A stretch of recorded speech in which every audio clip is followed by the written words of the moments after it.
Hi, I'm Marian Venus Pinagera. I'm the teacher. Hi, I'm Sofia Loren Field, your student leader. Hi, I'm Liza Aguilion as a panicking student. Hi, I'm Ezra Torrente as a calm and observant student.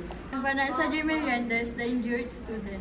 I'm Joanna Boak, your student helper. Hi, I'm Jonalyn. I'm the first aid member. Hi, I'm Enrica, your student clown.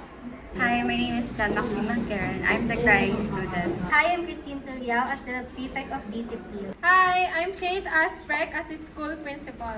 Hi, I'm Prince. I'm the security guard. Hi, I'm Kara. I'm the narrator and the editor. Hi, I'm SJ Layagin. I am a school nurse. It was a normal Tuesday morning at National High School. The students were busy preparing for their quiz when something unexpected happened. Morning!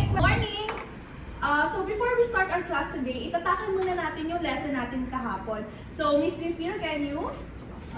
Yung lesson na... Wait, ma'am, parang lumilin ko. The ground shook for what felt like forever, but the students stayed calm and followed instructions. Stay still! Keep your head down!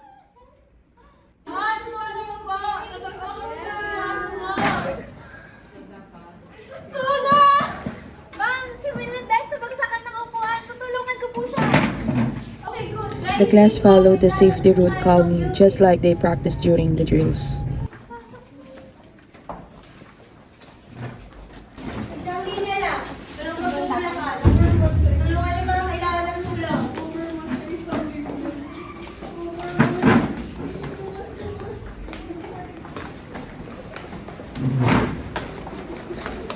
Isang linya lang ha.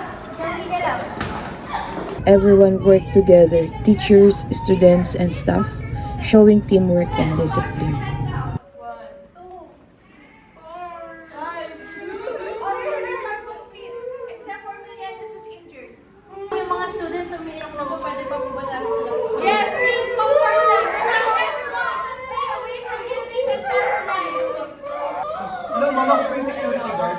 I suggest po, possible po yung mga aftershocks after work. So I suggest, stay po muna yung lahat sa office. All students are complete except for Melianis, injured po. Dalhin dito sa Meliendez. Asa na siya? Ano? Nadaga na? Tingin. Masakit ba? Sige, pasalang naman to, wala ka namang sugat.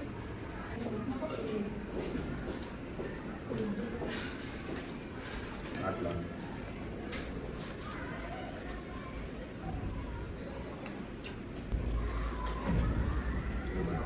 Hindi na lang, nag-practice tayo dati ng mga earthquake drills, no?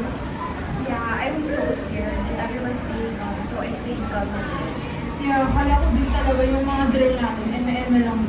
In times of disaster, preparedness, cooperation, and calmness saves lives. Mga disaster kasi maganda yung naman natin i-expect na mangyayari. Buti ka, prepare tayo. Ngayon, alam nyo na mga earthquake drill ay may purpose yan.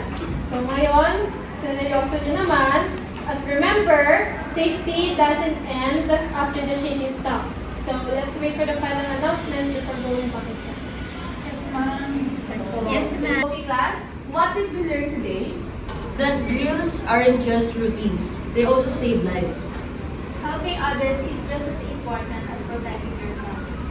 Very good. Let this be a reminder that safety comes with awareness and teamwork.